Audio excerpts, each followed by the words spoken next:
My daughter had perfect manners, so I called the police. I was picking up my daughter from my mom's house when she handed me a folder. CPS came by yesterday. You have an emergency hearing on Monday. My stomach dropped. What? That's impossible. For child abandonment. I ripped open the folder. Emergency custody petition. Mom, what did you tell them? That's when Emma emerged in the doorway with perfect posture. Good evening, Mother. Thank you for retrieving me. I froze. This was the same child who called butterflies flutterbys last week. I reached for her, but she stayed rigid. You abandoned me for 3 days. You always leave me. Grandmother takes care of me. Her voice was flat and trained. I helped her become a woman. My mother smiled. See you in court. I carried Emma to the car, my mind racing. I had 72 hours to prove she was brainwashed, or I would lose her to the system. When Emma buckled her seatbelt, I saw them. Purple rings around both wrists. Emma, what happened? Grandmother says good girls don't complain about necessary corrections. At home, Emma stood in the corner facing the wall. Sweetie, you can sit down. She didn't move. I haven't finished my reflection time. Her little voice cracked. What's reflection time? She went quiet and her whole body started to shake. I pulled her into my arms, but she went rigid again, whispering numbers. 97, 98, 99. Why are you counting? I have to reach the number or I go back to the special room. The words barely left her mouth when she wet herself. Right there in my arms. 5 years old and shaking with terror. After I cleaned her up, she went back to counting. I was Googling emergency therapists when my neighbor Carol called. She'd lived next to my mother for 20 years. I don't want to be a curious George, but I thought I'd let you know that I heard your Emma counting from the basement Thursday night for hours. Just numbers echoing up through the windows. I thanked her and hung up. 55 hours left. The next morning, Emma refused to eat breakfast. Only good girls who finish their lessons get food. I drove straight to my mother's house. Every second mattered. She was gardening, humming like nothing happened. What's the special room? She smiled without looking up. Children have such wild imaginations. She's traumatized. What did you do? I improved her. Most people pay good money for that kind of transformation. You're welcome. She finally met my eyes. Little brats become perfect girls with the right methods. You trained her to lie. I trained her to tell the truth. Good girls don't tell stories. She returned to her roses. See you Monday. Don't be late. Again. The rest of the day was hell. I took time off work to talk to Emma, but she wouldn't break from her script. CPS wouldn't return my calls. 40 hours left. That night, Emma went to bed sitting upright, still counting. I dozed off in the chair beside her. It was 2 a.m. when she started screaming. Please, I counted to 10,000. I counted all the way. Please let me out. It's dark. But she wasn't in bed anymore. I ran down to the basement where I found her standing in the corner. This is where the special room is at grandmother's. She pointed at the wall. But we can't open it. Only grandmother opens it. I love grandmother. She takes care of me when you abandon me. I wanted to tear my hair out. I booked an emergency therapist the next morning, but evaluations take weeks. She couldn't testify by Monday. I tried recording Emma, insisted that it was a safe space, that I loved her, but she just repeated her script. You abandoned me. Over and over, dead-eyed. I drove back to my mother's with my phone recording. Tell me what you did to her. Within minutes, the police were escorting me off the property for harassment. She waved from her porch. 12 hours, TikTok. I was out of options, out of time. I called my brother Marcus, who worked in special forces. 10 years of making terrorists talk. I need your help. He knew enough about our mother not to ask questions. Just responded with OMW. Marcus arrived with 2 others I recognized from his unit. We drove separate cars. The spare key was still under her fake rock. Marcus hand-signaled his team. And at 2 a.m., 7 hours before court, my mother woke to 3 men in tactical gear surrounding her bed. Marcus zip-tied her wrists while she sputtered about assault charges. They carried her to her own basement. To the locked door Emma feared. Marcus set up his camera. Her face went white. You have 6 hours to explain everything you did to Emma. Starting with day 1, hour 1. His hand moved to the doorknob. What's in this room that makes children count to 10,000? She was shaking now. Eyes locked on that door. Please. The woman who'd smiled in her garden yesterday was sobbing. 6 hours until court. Start talking. She stayed silent. He picked the lock. Click. The door swung inward and the smell hit me first. Something like old sweat mixed with cleaning products and fear. Marcus aimed his flashlight into the darkness and I saw it all at once. A room no bigger than a closet with concrete walls covered in scratch marks. Thousands of tiny lines grouped in sets of 5. The digital timer bolted to the wall still glowed red with 10,000 frozen on its display. A drain sat in the center of the floor with dark stains around it that made my stomach turn. My mother started sobbing harder behind us as Marcus stepped inside with his camera running. He moved slowly, recording every inch while I stood frozen in the doorway. The walls had more than just tally marks. Words were scratched into the concrete too. I am a good girl, appeared over and over in shaky child handwriting. Marcus found a shelf with a thick ledger and opened it carefully. My mother's neat cursive filled page after page with dates and times and lessons. Day 1. Emma must learn that good girls stay silent, was the first entry from 3 days ago. Marcus filmed each page while I read over his shoulder, recognizing phrases Emma had been repeating. Good girls don't complain about necessary corrections, appeared on page 2 with detailed instructions about wrist restraints. The timer had a control panel beside it with buttons labeled in my mother's handwriting. Start counting and reset at failure and add 1,000 for talking back were written on tape beside each button. Metal restraints were bolted to the floor near the drain, sized for small wrists. Purple fabric was still stuck to the metal where it had rubbed against skin. I took photos with my phone, my hands shaking so bad I could barely hold it steady. Marcus found more ledgers on the shelf, older ones with different names on the covers. One had my name from 30 years ago. I opened it and saw the same lessons, the same phrases, the same systematic breaking down of a child. A memory crashed into me so hard I had to grab the doorframe. I was 4 years old in a dark room just like this one. counting and counting while my voice got weaker. My mother had been outside gardening, humming church songs while I screamed numbers at concrete walls. I'd buried it so deep I'd convinced myself it was just a bad dream. But here was the proof in her own handwriting. Marcus kept recording while his team member checked his watch and tapped his wrist. We had maybe an hour before neighbors would wake up and see strange cars in the driveway. My mother was still crying and begging, but Marcus ignored her completely. We gathered the ledgers and I took more photos of the room from every angle. The other team members zip-tied my mother's ankles too, and they carried her out to one of their cars. Marcus promised they wouldn't hurt her but would keep her away from phones until after court. I grabbed Emma's ledger and the one with my name and ran to my car. My hands were shaking, so bad I could barely get the key in the ignition. I called Dr. Howe's emergency number from the car and left a message explaining I needed an urgent exam for Emma. He called back within 5 minutes and agreed to see us at 7, just 2 hours before the hearing. Relief washed over me, but I knew we still had so much to prove. My phone buzzed with a text from Georgia Cantrell, the family lawyer I'd messaged earlier. She could meet us at the hospital after Emma's exam, but warned me to be careful about what evidence I shared. She said anything obtained illegally couldn't be used in court. I wanted to scream at the unfairness of it all. I had proof of systematic child abuse but might not be able to use it. I drove home and sat in my driveway for a minute, trying to calm down before going inside. It was almost 6 in the morning and I needed to wake Emma soon. I found her curled up in her bed, lips moving silently in her sleep. 4,847, 4,848, 4,849. Her little voice was hoarse from counting all night. I sat on her bed and rubbed her back gently until she opened her eyes. She immediately started counting out loud, and I helped her get dressed while she continued. 5,012, 5,013. I made her toast, but she wouldn't eat it. We got in the car and she sat perfectly still in her booster seat. Every time the turn signal clicked, she flinched and whispered under her breath, "Good girls don't complain. Good girls don't complain." I gripped the steering wheel until my knuckles went white. The pediatrician's office was 20 minutes away, but it felt like hours. Emma counted the whole way there, starting over at 1 when she reached 6,000. Dr. Howe was waiting for us in the parking lot and led us straight to an exam room. He was gentle with Emma but thorough, taking photos of her wrists from every angle. He documented her rigid posture and how she wouldn't make eye contact. When he asked her questions, she only gave the same scripted responses about being abandoned. He pulled me into the hallway while his nurse stayed with Emma. "I have to report this to CPS immediately," he said quietly. Something feels off about how quickly Marcus and his team moved on the mother. 3 special forces guys doing a middle-of-the-night operation in suburbia? The timing seems awfully convenient, arriving just when needed and finding that hidden room so easily. Part of me was terrified, but another part felt validated that someone else could see what had been done to her. Dr. Howe printed out his report and handed me a copy while Emma sat on the exam table, still counting softly under her breath. We walked out to the parking lot where a woman in a gray suit was leaning against a Honda Civic checking her phone. She looked up and stuck out her hand. "Georgia Cantrell, you must be Emma's mom."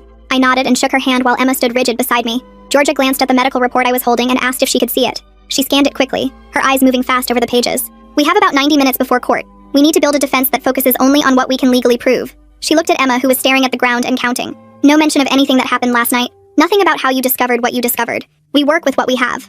I buckled Emma into her car seat while Georgia got into her Honda and followed us to the police station. Inside the station, the desk officer gave me forms to fill out for a child abuse report. I wrote carefully about Emma's bruises and her behaviors and what the doctor found. I didn't write anything about the special room or how I knew about it. The officer read my statement and shook his head. "These investigations take weeks, sometimes months. This won't help you for tomorrow."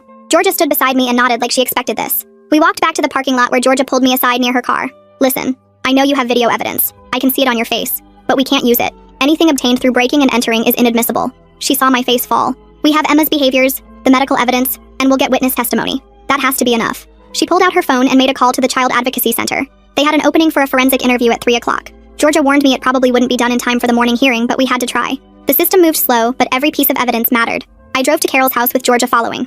Carol was waiting on her porch with a notebook in her hand. She'd already started writing down what she remembered. Georgia sat with her at the kitchen table and helped her write out a formal statement about hearing Emma counting from the basement window on Thursday night. Carol signed it and Georgia notarized it with a stamp from her briefcase. One piece of independent evidence secured. Back at my house, Georgia helped me write my own affidavit. I sat at my kitchen table while Emma stood in the corner of the living room counting. Georgia asked me questions and typed on her laptop. I admitted I'd been late picking Emma up from my mother's house before because of work. Sometimes 30 minutes once an hour, but never days. Never abandonment. Georgia helped me word everything carefully to own my imperfections without admitting to false accusations. We walked a careful line between truth and protecting ourselves. My phone rang while Georgia was printing out the affidavit. The caller ID showed the police department. Georgia grabbed the phone from my hand before I could answer. "This is Georgia Cantrell, attorney for Emma's mother." "Yes, Detective McCabe. My client will be available for an interview tomorrow afternoon after the custody hearing." "No, not before then. Thank you." She hung up and looked at me. "Your mother filed an assault complaint. We knew this was coming." My hands started shaking. Georgia sat me down and explained my rights. "If anyone asks about last night, you invoke your Fifth Amendment right against self-incrimination. But better yet, we avoid the question entirely." She had me practice saying one sentence over and over. "I was home with my daughter." I said it 20 times until it sounded natural even though my voice shook. "That's all you say if pressed. You were home with Emma. Nothing else." She made me say it again. At 3 o'clock we drove to the Child Advocacy Center, but the forensic interviewer was running behind. We waited in the lobby for an hour while Emma sat perfectly still beside me. When they finally called us back, the interviewer explained she could only do a preliminary assessment today. The full interview would take multiple sessions. Emma went into the room alone while I watched through a one-way mirror. She answered every question with her script about being abandoned. The interviewer noted Emma's dissociation and rigid responses in her report, but said she couldn't determine the cause without more sessions. We left with another partial piece of evidence. Georgia drove me home and said she'd file all our documents with the court before they closed. She'd meet us at the courthouse at 8:30 tomorrow morning. After she left, I tried to get Emma to eat dinner, but she refused. Good girls earn their food. She stood in her usual corner counting. At 8 o'clock, the doorbell rang. Marilyn Estrada from CPS stood on my porch with a clipboard. I'm here for the emergency home visit based on Dr. Howe's report. I let her in even though my stomach was in knots. Emma was on the couch now, sitting with perfect posture and counting softly. 412, 413. Marilyn sat in the chair across from her and watched. She wrote notes on her clipboard about Emma's counting and rigid posture. She took photos of Emma's room with her phone. She asked Emma gentle questions but got the same robotic responses about being a good girl and not complaining. After an hour of observation, Marilyn packed up her things. I'll have my preliminary report ready for court tomorrow. There are clear signs of trauma here. She looked at Emma, who was still counting. Whatever happened to her, she needs help. After Marilyn left, I sat next to Emma on the couch, but she scooted away and kept counting. The next morning, my phone buzzed with an email from Dr. Howe's office. I opened the attachment while Emma ate dry cereal one piece at a time, still counting between bites. The report said the bruises matched restraint patterns, but couldn't identify who made them. My hands shook as I forwarded it to Georgia, who texted back that it was enough to raise concerns, even if it wasn't everything we needed. Emma finished exactly 20 pieces of cereal and pushed the bowl away. I drove her to the Child Advocacy Center for the forensic interview Georgia had scheduled. The building looked like a regular house from outside with toys in the windows. Emma walked beside me with perfect posture and her hands folded. The interviewer was a woman with gray hair who spoke softly to Emma while I watched from another room through a mirror. Emma sat rigid in the small chair and answered every question with the same flat voice about being abandoned. When the interviewer asked about the special room, Emma's eyes went blank and she stared at the wall for 30 seconds before continuing to count. The interviewer wrote notes about dissociation and trauma indicators, but said she needed more sessions to understand what happened. We left with another partial report that proved something was wrong, but not who did it. Back home, Marilyn called and asked if she could stop by with some information. She arrived 20 minutes later and sat at my kitchen table while Emma stood in her corner. Marilyn pulled out a folder and showed me 2 previous complaints about my mother from years ago. One from my cousin in 2018, and another from my aunt in 2015. Both were marked unsubstantiated because the kids wouldn't talk. The pattern was right there in black and white, but CPS had never connected the dots. Georgia came over that evening after Emma was in bed. She studied the video on my phone that Marcus had taken, pausing to write down specific phrases from the ledger my mother kept. She explained we couldn't use the video in court, but we could use what we learned from it to ask the right questions. She wrote down each phrase Emma had been repeating and matched them to entries in my mother's handwriting. After Georgia left, I sat alone at midnight watching the video again. The ledger showed dates going back 3 weeks with detailed notes about Emma's training sessions. Each entry matched word for word what Emma had been saying. My mother had written about counting exercises and food restrictions, and something called posture practice. The rage built in my chest as I read about timed isolation periods that increased from 1 hour to 6 hours over the days. I wanted to submit this video so badly, but I knew it would destroy our case if the break-in came out. Georgia had been clear that illegally obtained evidence would make me look unstable, and could cost me Emma forever. I deleted the video from my phone but kept screenshots of the most important pages hidden in a locked folder. The next morning, I checked Facebook and found my mother had posted 12 photos of Emma at church events over the past year. Emma looked happy in every photo with big smiles that I now realized were forced. My mother had written captions about being a loving grandmother who stepped up when her daughter couldn't handle parenting. Georgia screenshot everything and warned me this was the start of a media campaign to make my mother look like the stable caregiver. That afternoon, Georgia asked me to tell her everything about my own childhood. I hadn't planned to bring it up, but the words came out anyway. I told her about being locked in a dark closet when I was 4, counting to stay calm while my mother went shopping. I remembered the hunger when she decided I hadn't earned meals. I remembered the perfect posture training and the scripts I had to memorize about being grateful. Georgia listened without judgment, and explained that my history would actually strengthen our case by showing a pattern of abuse across generations. Georgia seems oddly prepared for every single move here, like she's done this exact dance before, knowing about the video evidence before anyone mentions it, having that notarizer ready in her briefcase, cutting off the detective mid-call. She said testifying about it would be hard, but it might be the thing that saves Emma. She helped me see that this wasn't about proving I was perfect, but about keeping Emma safe. The court didn't need a perfect mother, just one who wouldn't hurt her child. She explained that my work schedule and occasional lateness picking Emma up were normal parent struggles, nothing like the systematic abuse my mother had done. We spent 2 hours going through every piece of evidence we had, and every witness who could testify. Carol would talk about the counting she heard. Dr. Howe would present the medical evidence. The forensic interviewer would discuss Emma's trauma responses. Marilyn would share the pattern of previous complaints. Georgia would tie it all together to show Emma was in danger with my mother. Then Georgia's phone rang and she put it on speaker. The court clerk was calling to tell us our case had been assigned to Judge Harrison. Georgia's face tightened as she thanked the clerk and hung up. She explained that Harrison was known for keeping families together whenever possible. He rarely removed kids from grandparents and needed overwhelming evidence to act. We would have to adjust our entire strategy for a judge who would start out thinking grandmothers don't hurt grandchildren. Georgia stayed until 11 that night reworking our approach. The next morning my phone rang at 7:30, and a man introduced himself as Anton Fowler, the guardian ad litem assigned to Emma's case. He explained he'd be at the hearing to observe Emma and make an independent recommendation to the judge about her best interests. His voice was calm and professional as he asked a few basic questions about Emma's current state. I told him about the counting and the rigid behaviors while Emma sat at the kitchen table arranging her cereal pieces in perfect rows. He said he'd watch for those behaviors at court, and asked me to bring Emma early. so he could observe her in the waiting area. After I hung up, Detective McCabe called again about my mother's assault complaint from the break-in she suspected had happened. Georgia took my phone immediately and told him any interview would have to wait until after the custody hearing this morning. She scheduled it for tomorrow afternoon and reminded him that I'd be represented by counsel during any questioning. The detective wasn't happy but agreed to the delay since the custody matter took precedence. My phone buzzed with a text from Marcus saying he wanted to post the video online to expose what our mother had done to Emma.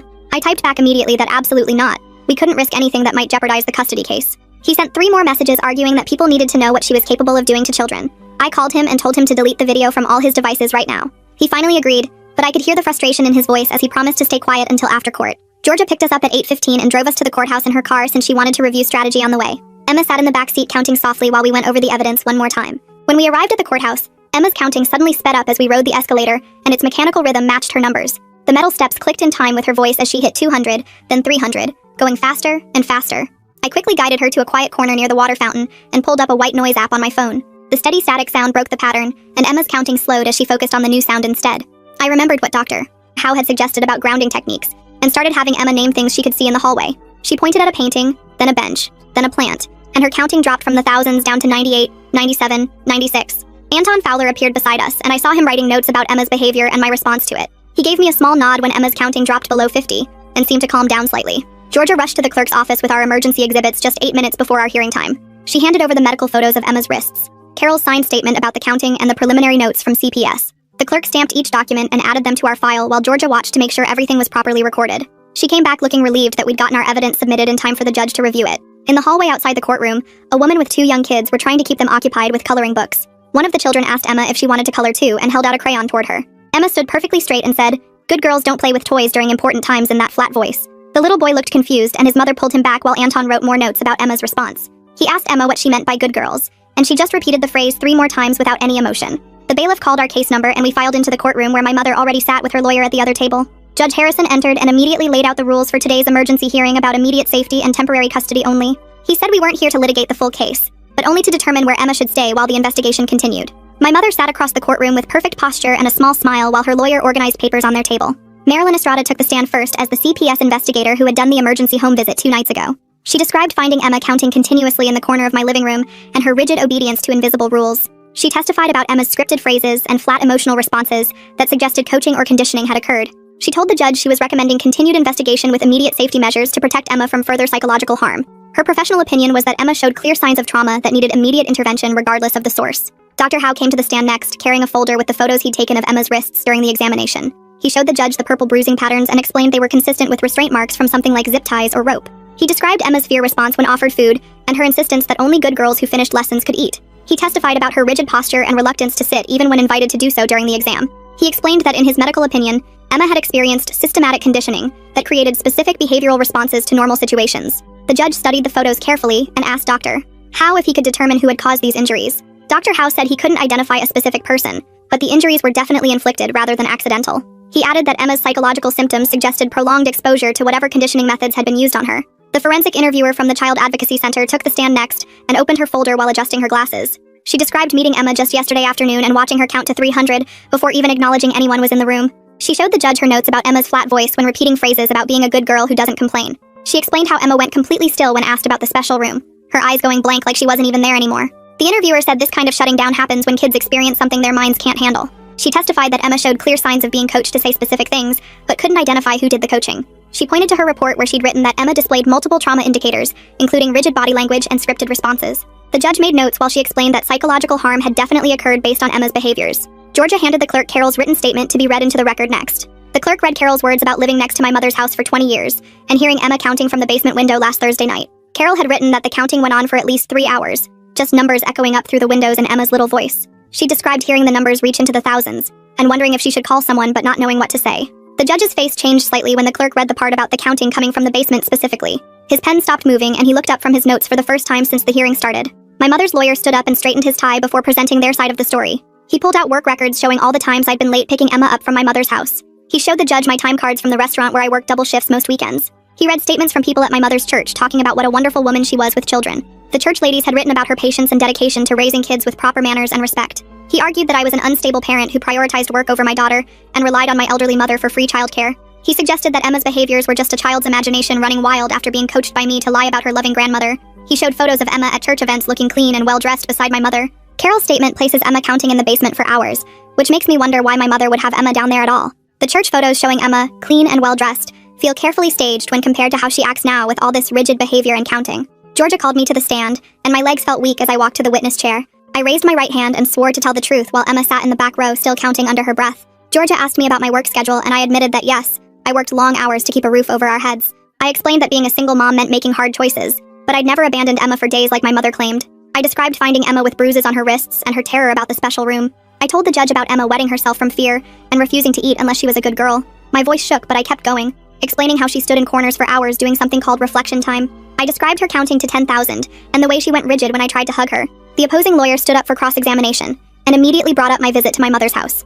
He asked if I'd gone there and accused her of harming Emma, which I confirmed I had. He suggested I was harassing an elderly woman who'd done nothing but help raise my child. I stayed calm and explained that I only wanted to understand what had happened to make Emma so scared. I told him I knocked on the door and asked my mother directly what the special room was. When she wouldn't answer and called the police, I left immediately without any argument or scene. The lawyer pressed harder, asking if I'd been escorted off the property by police for harassment. I clarified that yes, police had asked me to leave and I'd done so right away without any resistance. I explained that my only concern was getting help for Emma and understanding her trauma responses. He tried to make it sound like I was unstable, but I kept my answers short and factual. Judge Harrison turned to Anton Fowler and asked for his recommendation as the court-appointed guardian for Emma's interests. The whole courtroom went quiet as Anton stood up from his seat in the gallery, where he'd been taking notes. He walked to the podium carrying his folder full of observations from today's hearing. He described watching Emma in the hallway, telling another child that good girls don't play during important times. He'd noted her rigid posture and the way she counted continuously, even while other witnesses testified. He told the judge he'd observed clear signs of conditioning, including scripted phrases and fear-based responses. He recommended that Emma stay with me during the investigation, with no unsupervised contact between Emma and my mother.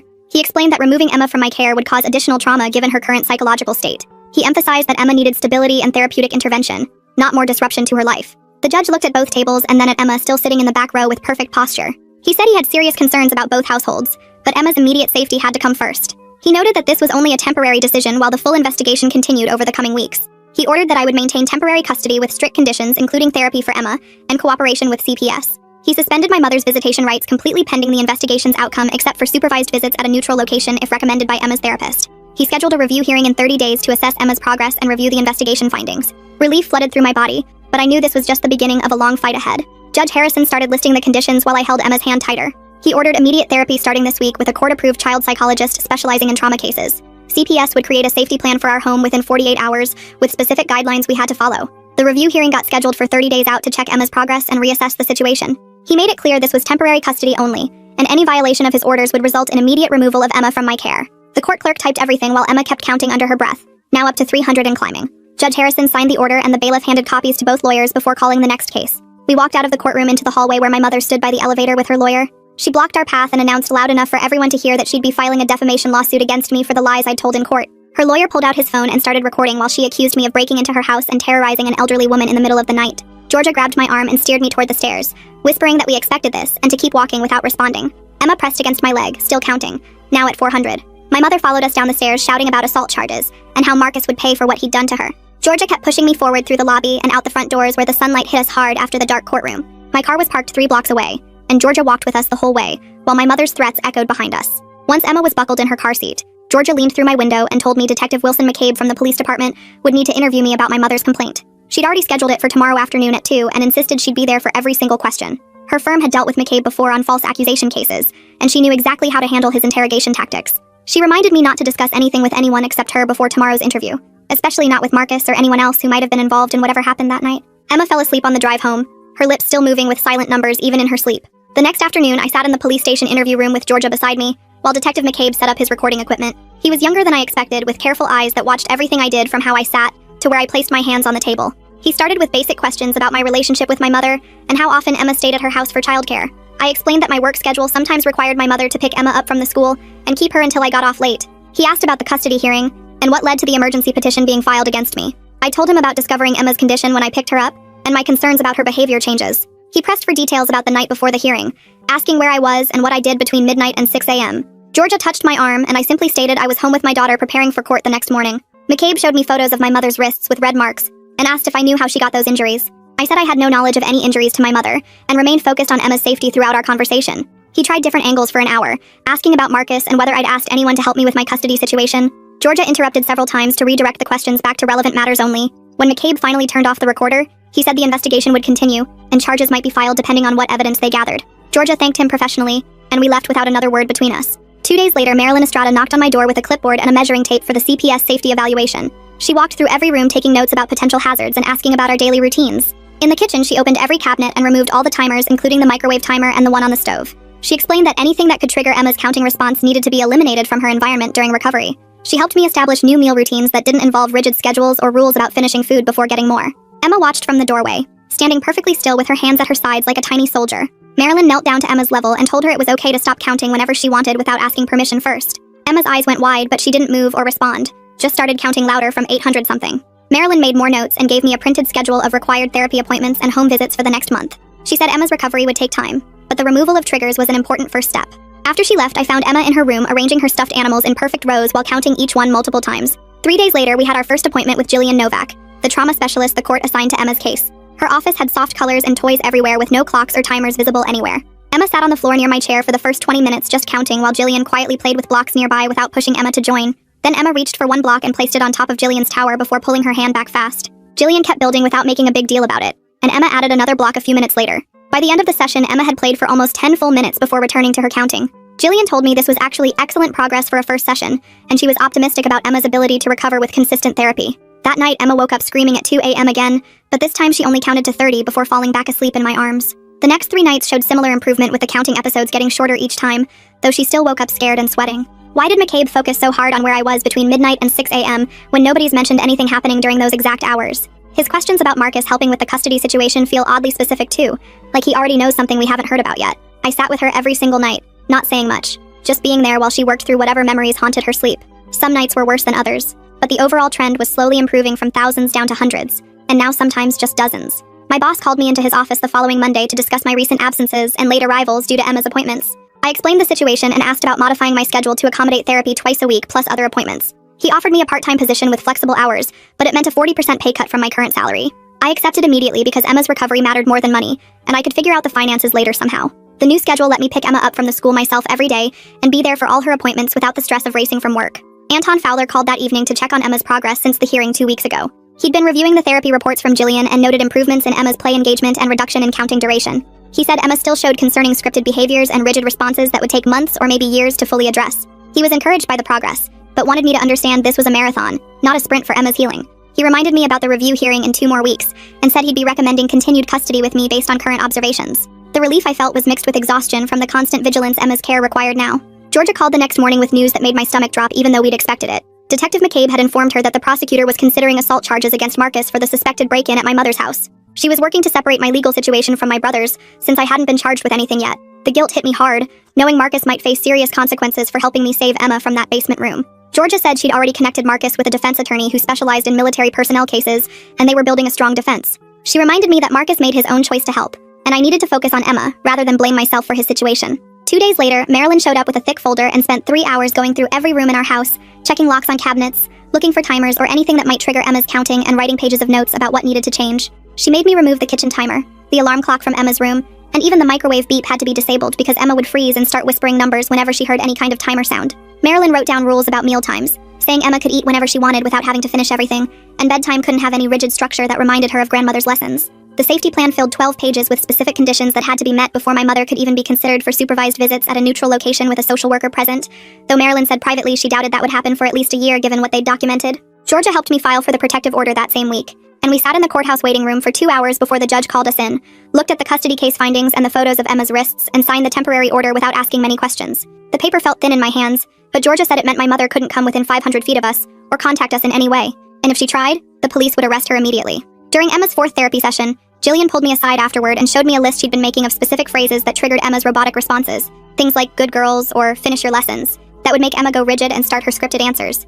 Jillian had a whole plan written out with replacement phrases I could use and ways to slowly change Emma's reactions, starting with just acknowledging when she heard the trigger words without punishing herself for reacting. We practiced in her office with Jillian saying, "Good girls get rewards," and me immediately saying, "All kids deserve love," while Emma colored, and after 20 tries, Emma only flinched instead of going completely rigid. The process server knocked on my mother's door the following Tuesday with formal investigation notices from both CPS and the police department, and within hours my phone was blowing up with calls from people at her church asking if it was true she was investigated for child abuse. Half of them called me a liar who was trying to destroy a good woman, but 3 different people called to say they'd always thought something was off. when they saw how still and quiet the kids were during her Sunday school classes, and one woman said she'd seen my mother make a child stand in the corner for 2 hours for spilling juice during a church event 5 years ago. The community split down the middle, with some people starting a prayer circle for my mother, while others finally told stories they'd kept quiet about bruises they'd seen or strange punishments they'd witnessed. At the 30-day review hearing, Judge Harrison read through all the reports from Jillian about Emma's therapy progress, the CPS safety evaluations, and Anton's observations from his weekly check-ins with us. Emma had stopped counting past 100 most nights,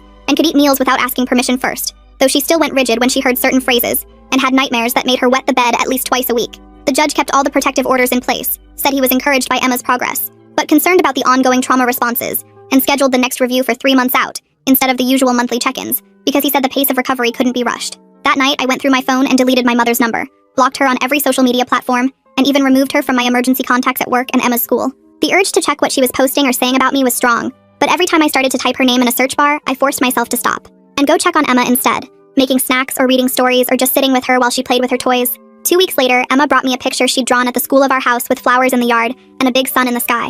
And when I looked closer, I realized there were no tally marks on the walls like she used to draw, no dark rooms with locks, just a normal house with normal windows and a little girl playing outside. She still asked to count before bed, sitting up straight and going through numbers, but now she stopped at 100 instead of trying to reach 10,000, and some nights she only made it to 50 before yawning and asking for a story instead. 3 months had passed when I heard Emma in the backyard laughing at something, and when I looked out the window, she was chasing a butterfly around the garden, calling it a flutterby, just like she used to before everything happened. She still had therapy with Jillian twice a week and counting episodes when she got stressed, but hearing that silly made-up word come out of her mouth naturally while she played told me we were finding our way back to who she used to be, one small moment at a time. Well, thanks for sticking around with me through all my questions and those strange turns. It's been really interesting sharing this journey with you all. Catch you next time. Subscribe for more content like this.